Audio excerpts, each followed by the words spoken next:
نحمده ونصلي ونسلم على رسوله الكريم أما بعد فأعوذ بالله من الشيطان اللعين الرجيم بسم الله الرحمن الرحيم قد قال الله تبارك وتعالى في القرآن الحكيم ورفعنا لك ذكرك آمنت بالله صدق الله العظيم یا من بدا جمالک من کل ما بدا بادا ہزار جاں مقدس ترا فدا ما ان مدحت محمدا بمقالتی لیکن مدحت مقالتی بمحمدی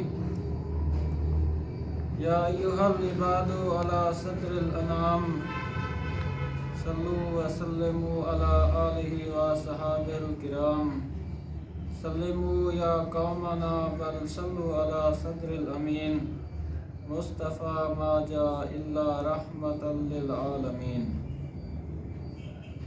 حضرات محترم،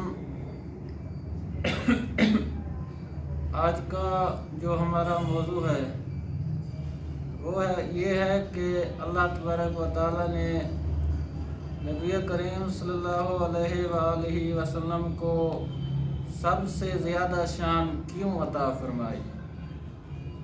دوسرے فرقے کے لوگ اکثر یہ سوال کرتے ہیں، یہ سوال دہراتے ہیں۔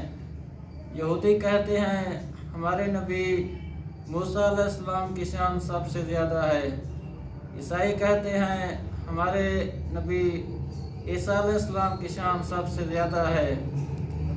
تو آج ہم اس موضوع پر بات کریں گے۔ سب سے پہلی بات، اللہ تبارک و تعالیٰ نے نبی کریم صلی اللہ علیہ وآلہ وسلم کو سب انبیاء سے بلند رتبہ عطا فرمایا، سب انبیاء سے بلند مرتبہ عطا فرمایا۔ اس کے بعد کچھ لوگ کہتے ہیں کہ دوسرے نمبر پر حضرت عیسیٰ علیہ السلام ہیں، لیکن راجح قول یہ ہے کہ سب سے پہلا نمبر نبی کریم صلی اللہ علیہ وآلہ وسلم کا ہے، اس کے بعد دوسرا نمبر حضرت ابراہیم علیہ السلام کا ہے، اور تیسرا نمبر حضرت موسیٰ علیہ السلام کا ہے، اور چوتھا نمبر جا کے حضرت عیسیٰ علیہ السلام کا جا کے بنتا ہے۔ تو اس طرح سے اللہ تبارک و تعالیٰ نے آقا علیہ السلام کو سب سے زیادہ شان عطا فرمائی ہے۔ علماء نے اس کی بہت وجہ تحریر کی ہیں، بہت سی وجہ لکھی ہیں، لیکن جو مشہور اور راجح ترین وجہ ہیں وہ انہوں نے 3 بیان کی ہیں۔ ان میں سے پہلی وجہ یہ ہے کہ اللہ تبارک و تعالیٰ نے آقا علیہ السلام کو سب سے پہلے پیدا فرمایا۔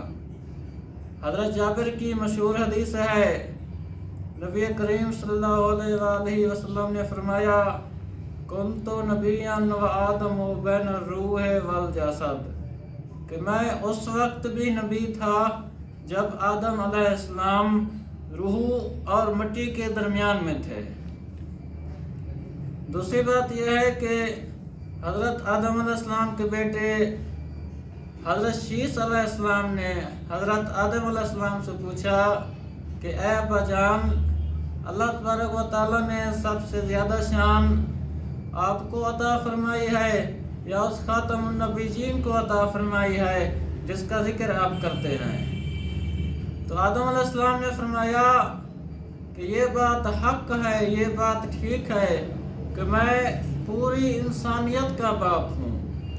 پوری انسانیت، اس دنیا میں جتنے بھی انسان آئیں گے وہ سب میری اولاد میں سے ہوں گے، لیکن اللہ تبارک و تعالیٰ نے سب سے زیادہ شان اس آخری نبی کو عطا فرمائی ہے۔ اور یہ نہیں بلکہ اللہ تبارک و تعالیٰ نے فرمایا کہ جتنے بھی انبیاء آئیں 1,24,000 کم و بیش انبیاء، کہ ہر نبی نے میرے آخری نبی کی تعریف کرنی ہے، میرے آخری نبی کی تعریف بھی کرنی ہے اس پر ایمان بھی لانا ہے، اس کی مدد بھی کرنی ہے، اور لوگوں کو یہ بھی بتانا ہے کہ جو میرا آخری نبی آئے گا تم نے اس پر ایمان لانا ہے۔ تو پہلی وجہ یہ ہے کہ اللہ تبارک و تعالیٰ نے آقا علیہ الصلوۃ والسلام کو سب سے پہلے پیدا فرمایا۔ تو ایک دن اس کی دلیل یہ ہے کہ ایک دن آقا علیہ الصلوۃ والسلام نے حضرت جبرائیل علیہ السلام سے پوچھا کہ اے جبرائیل تیری عمر کتنی ہے؟ تو جبرائیل علیہ السلام نے فرمایا کہ ایک ستارہ نمودار ہوتا تھا جو 70,000 سال بعد نمودار ہوتا تھا، میں اس ستارے کو دیکھتا تھا اور میں اس ستارے کو 70,000 مرتبہ دیکھ چکا ہوں۔ تو پہلی وجہ یہ ہے کہ اللہ تبارک و تعالیٰ نے آقا علیہ الصلوۃ والسلام کو سب سے پہلے پیدا فرمایا۔ زرقانی شریف کے اندر ہے کہ آقا علیہ الصلوۃ والسلام سے پوچھا گیا کہ یا رسول اللہ جب کچھ بھی نہیں تھا، نہ آدم تھا، نہ فرشتے تھے، نہ انسان تھے، تو آپ کیا کرتے تھے؟ تو آقا علیہ الصلوۃ والسلام نے فرمایا کہ میں اللہ تبارک و تعالیٰ کی حریم ناز میں اس کی عبادت کرتا تھا۔ دوسری روایت میں آتا ہے آقا علیہ الصلوۃ والسلام نے فرمایا کہ میں فرشتوں کو یہ سکھاتا تھا کہ رب کے سامنے جھکنا کیسے ہے، رب تعالیٰ کی عبادت کیسے کرنی ہے، رب تعالیٰ کو سجدہ کیسے کرنا ہے۔ تو میں فرشتوں کو یہ بات سکھاتا تھا۔ پہلی وجہ یہ ہوئی کہ ایک تو آقا علیہ الصلوۃ والسلام پوری انسانیت سے پہلے پیدا ہو رہے ہیں، آدم علیہ السلام سے بھی پہلے پیدا ہو رہے ہیں، اور یہ ہمیں پتہ نہیں ہے کہ اللہ تبارک و تعالیٰ نے آقا علیہ الصلوۃ والسلام کو سب سے پہلے کب پیدا فرمایا اور کتنے عرصے تک آقا علیہ الصلوۃ والسلام عبادت کرتے رہے۔ تو اس لحاظ سے نبی کریم صلی اللہ علیہ وآلہ وسلم کی عبادت پوری انسانیت سے زیادہ ہوئی کہ آقا علیہ الصلوۃ والسلام سب سے پہلے پیدا ہو رہے ہیں، پوری انسانیت سے پہلے پیدا ہو رہے ہیں، پوری انسانیت سے پہلے پیدا ہو کر اللہ تبارک و تعالیٰ کی عبادت کر رہے ہیں۔ تو اس لحاظ سے نبی کریم صلی اللہ علیہ وآلہ وسلم کی عبادت پورے انسانوں سے زیادہ ہوئی۔ جب عبادت زیادہ ہے تو صاف ظاہر ہے رتبہ اور مقام بھی زیادہ ملے گا۔ دوسری وجہ جو علماء نے بیان کی وہ یہ ہے کہ اللہ تبارک و تعالیٰ نے آقا علیہ الصلوۃ والسلام کو بہت زیادہ امت عطا فرمائی۔ قرآن مجید آقا علیہ الصلوۃ والسلام پر نازل ہوا اور یہ وہ کتاب ہے جو قیامت تک جاری رہے گی، اور قرآن مجید کے جو استاد ہیں وہ ہمارے نبی کریم رؤوف الرحیم صلی اللہ علیہ وآلہ وسلم ہیں۔ تو اب جو دنیا کا اصول ہے وہ یہ ہے، اب دنیا کا اصول یہ ہے کہ جو استاد پڑھاتا ہے، مثال طور میرا استاد اور اس کا استاد کہ جس نے مجھے قرآن مجید پڑھایا، جب تک میں پڑھتا رہوں گا اس کو ثواب ملتا رہے گا، اور میں آگے کسی اور کو پڑھا لوں تو جب تک وہ پڑھے گا مجھے بھی ثواب ملے گا اور اس استاد کو بھی ثواب ملے گا کہ فیض اس کا جاری ہے۔ تو آقا علیہ الصلوۃ والسلام اس طرح سے پوری امت کے استاد ہیں کہ سب کو قرآن مجید آقا علیہ الصلوۃ والسلام نے سکھایا ہے۔ قرآن کیا، نیکی کرنا، نماز پڑھنا، روزہ رکھنا، حج کرنا، زکوٰۃ کرنا، پوری شریعت آقا علیہ الصلوۃ والسلام کی ہے۔ تو نبی کریم صلی اللہ علیہ وآلہ وسلم اپنی پوری امت کے استاد ہیں، اور یہ اصول ہے کہ جو بندہ نیکی سکھاتا ہے اگلا بندہ جب تک نیکی کرے گا تو اس سکھانے والے کو بھی ثواب ملے گا۔ تو اس لحاظ سے آقا علیہ الصلوۃ والسلام کی امت سب سے زیادہ ہے اور اس لیے امت جتنا بھی نیکیاں کرے گی، جتنا بھی ثواب کمائے گی، برابر آقا علیہ الصلوۃ والسلام کو بھی اس کا ثواب ملے گا کہ سکھائی انہوں نے ہے۔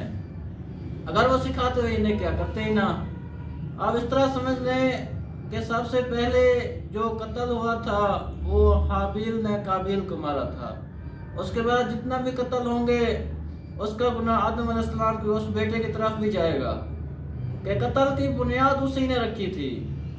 تو اس طرح سے نیکی کی بنیاد بھی نبی کریم صلی اللہ علیہ وآلہ وسلم نے رکھی ہے۔ تو امت جتنی بھی نیکیاں کرے گی ان سب کا ثواب نبی کریم صلی اللہ علیہ وآلہ وسلم کو بھی پہنچے گا۔ تیسری وجہ یہ ہے کہ فرشتے حضرت جبرائیل علیہ السلام کے پاس حاضر ہوئے اور کہا کہ ہمیں ایک بات کی سمجھ نہیں آئی. تو جبرائیل علیہ السلام نے پوچھا کہ کیا بات ہے؟ فرشتوں نے کہا کہ ایک طرف سے حضرت آدم علیہ السلام ہیں جن کی عمر 1000 سال ہے، دوسری طرف سے نوح علیہ السلام ہیں، ان کی عمر 100 سال ہے، تیسری طرف سے ادریس علیہ السلام ہیں جنہوں نے پوری زندگی عبادت کی، ان کی عمر بھی لمبی ہے، ان کی مشقتیں بھی زیادہ ہیں، تکلیفیں بھی زیادہ ہیں. صاف ظاہر ہے جتنا عمر زیادہ ہوگی اتنا مشکلات، تکلیفیں، آزمائشیں بھی زیادہ ہوں گی. اور انہوں نے جتنا سال نبوت کی تبلیغ کی ان کی تبلیغ کا عرصہ بھی زیادہ ہے. تو اللہ تبارک و تعالیٰ نے اس نبی کو زیادہ شان کیوں عطا فرمائی کہ پہلے والے انبیاء کی عمریں بھی زیادہ ہیں، ان کی مشقتیں بھی زیادہ ہیں، تکلیفیں بھی زیادہ ہیں. حق تو یہ بنتا تھا کہ وہ ان نبیوں کو زیادہ شان ملتی. یہاں سوال ہوتا ہے کہ فرشتوں کو یہ سوال کرنے کی ضرورت پیش کیوں آئی؟ آخر فرشتوں نے یہ سوال جان کر کرنا کیا تھا؟ تو اس پر بھی ہمیں یہی معلوم ہوتا ہے کہ فرشتے بعد میں پیدا ہوئے ہیں، آقا علیہ الصلوۃ والسلام سب سے پہلے پیدا ہوئے ہیں.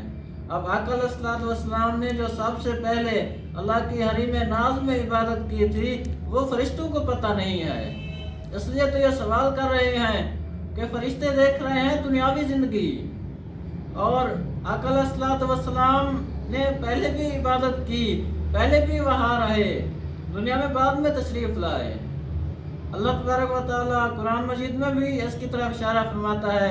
فرمایا سبحان الذی اسری بعبدہ لیلا من المسجد الحرام الی المسجد الاقصی. اللہ تبارک و تعالیٰ نے اسرا، سیر کا لفظ استعمال فرمایا. سیر اس کو کہتے ہیں کہ پہلے جس کو بندہ دیکھ لے، مثال طور کوئی باغات ہو، اسے پہلے بندہ دیکھ لے، اس کے بعد وہ روزانہ وہاں جائے تو اسے سیر کہتے ہیں. جیسے ہم کہتے ہیں کہ جی صبح کی سیر، گھر کے باہر نکلتے ہیں، کوئی باغ ہوتا ہے، کوئی روڈ ہوتا ہے، تو وہاں جا کر دوڑتے ہیں، ورزش کرتے ہیں، اسی کو سیر کہتے ہیں. تو اللہ تبارک و تعالیٰ نے بھی سیر کا لفظ استعمال فرمایا کہ آقا علیہ الصلوۃ والسلام نے عرش، کرسی، لوح قلم پہلے دیکھا ہوا تھا، اب جو آ رہے ہیں وہ سیر کرنے کے لیے آ رہے ہیں. تو فرشتوں کو یہ بات معلوم نہیں تھی کہ آقا علیہ الصلوۃ والسلام سب سے پہلے عبادت کرتے رہے.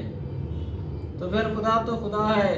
تو جبرائیل علیہ السلام نے فرمایا کہ میں خدا سے پوچھ کر تمہیں بتاتا ہوں. جبرائیل علیہ السلام نے اللہ کی بارگاہ میں عرض کی کہ اے اللہ، باقی جو انبیاء ہیں ان کی عمریں بھی زیادہ ہیں، ان کی تبلیغ کا زمانہ بھی زیادہ ہے، انہوں نے مشقتیں بھی زیادہ برداشت کی ہیں، تو نے اس نبی کو زیادہ شان کیوں عطا فرمائی؟ تو سارے انبیاء کرام لائن سے بیٹھے ہیں. تو اللہ تبارک و تعالیٰ نے جبرائیل علیہ السلام سے فرمایا کہ یہ نبی بیٹھے ہیں، تم ان کے پاس جاؤ اور باری باری سوال کرو، اور جو جواب دیں مجھے بتانا یہ کیا کہتے ہیں. جبرائیل علیہ السلام گئے، سب سے پہلے آدم علیہ السلام بیٹھے تھے. تو فرمایا من انتا، آپ کون ہیں؟ تو اللہ نے یہ بھی فرمایا تھا کہ جو تم جبرائیل بن کے نہ جانا، بلکہ ایک عام آدمی کی صورت اختیار کر کے جانا، ان کو پتہ نہ چلے کہ یہ جبرائیل ہے. جبرائیل علیہ السلام گئے، آدم سے پوچھا من انتا، کون ہے؟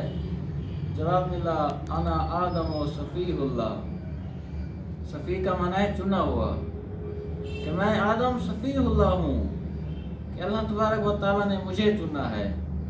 ٹھیک ہے، حق فرما رہے ہیں کہ اللہ تبارک و تعالیٰ نے چنا بھی انہیں ہے.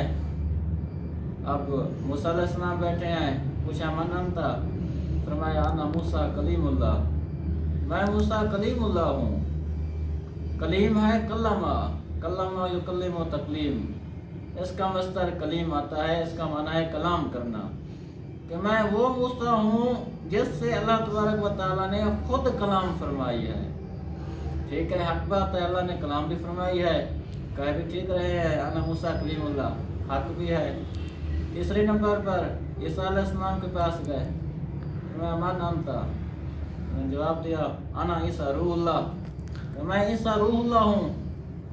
روح اللہ سے مراد ہے کہ اللہ کی روح، کہ عیسیٰ علیہ السلام کو اللہ تبارک و تعالیٰ نے بغیر باپ کے پیدا کیا. اللہ تبارک و تعالیٰ نے جبرائیل علیہ السلام کو حکم فرمایا تھا کہ تم بی بی مریم کے پاس جاؤ اور ان کے پیٹ میں پھونک مارو.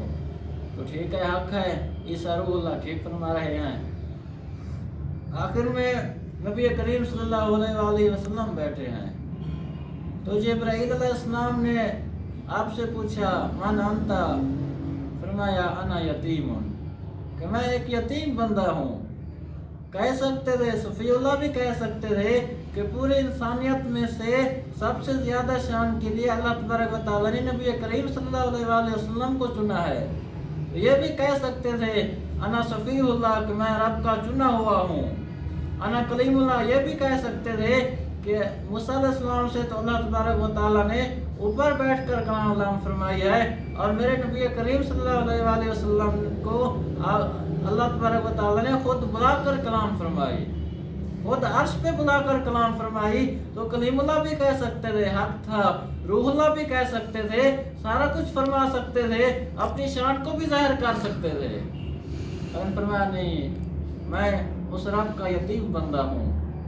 اور یہ اللہ تبارک و تعالیٰ کا اصول ہے کہ جو بندہ اللہ کے سامنے عاجزی کرتا ہے، اللہ تبارک و تعالیٰ اسے اوپر اٹھاتا ہے، اسے بلند کرتا ہے. اس کے سامنے عاجزی کر کے تم یہ محسوس نہ کرو کہ ہم نیچے گرے ہوئے ہیں. اور یہ بھی اصول ہے کہ جو بندہ دنیا کے اندر نیچے گرا ہوا ہے وہ اللہ کی بارگاہ میں بلند ہوگا. آقا علیہ الصلوۃ والسلام نے جو جنتیوں کی نشانیاں بیان فرمائی ہیں وہ 3 نشانیاں بیان فرمائی ہیں. پہلی نشانی دلہن بلہن، کہ وہ دلہن بلہن، کہ جب وہ بازار میں جائیں گے سامان خریدنے تو دکاندار قیمت بتائے گا، وہ اٹھا کر لے آئیں گے. ان کو پتہ نہیں ہوگا کہ اس کی کیا قیمت ہے. جو قیمت دکاندار نے مانگی بس وہ قیمت دے دی اور واپس آ گئے. کہ وہ جہاں بھی جائیں گے لوگ ان کو لوٹ دیں گے، دکاندار ان کو لوٹ لیں گے. اور دوسری نشانی کیا ہے؟ دوسری نشانی یہ ہے کہ وہ جب کسی محفل میں جائیں گے تو لوگ کہیں گے چل دفع ہو جا یہاں تیری جگہ نہیں ہے. جب وہ کوئی اڈے میں جائیں گے تو لوگ کہیں گے دفع ہو جا یہاں تیری جگہ نہیں ہے. مطلب یہ ہے کہ وہ جس محفل میں جائیں گے، جہاں جائیں گے تو لوگ اسے یہی کہیں گے کہ دفع ہو جا یہاں تیری جگہ نہیں ہے. اور جو تیسری نشانی بیان فرمائی ہے، فرمایا کہ ان کو دنیا سے محبت نہیں ہوگی، وہ دنیا سے اعراض کریں گے. تو اور بھی بہت ساری وجہ ہیں کہ آقا علیہ الصلوۃ والسلام کو اللہ تبارک و تعالیٰ نے سب سے زیادہ شان عطا فرمائی کہ آپ پر جو قرآن مجید اتارا اس کا مقابلہ کوئی نہیں کر سکا. آپ کی نیکیاں بھی زیادہ ہیں، آپ کو پیدا بھی نور سے کیا. اور اس کے بعد علماء نے بہت ساری وجہ لکھی ہے، بس وقت کی قلت کی وجہ سے میں یہاں اختتام کرتا ہوں. وآخر دعوانا الحمدللہ رب العالمین.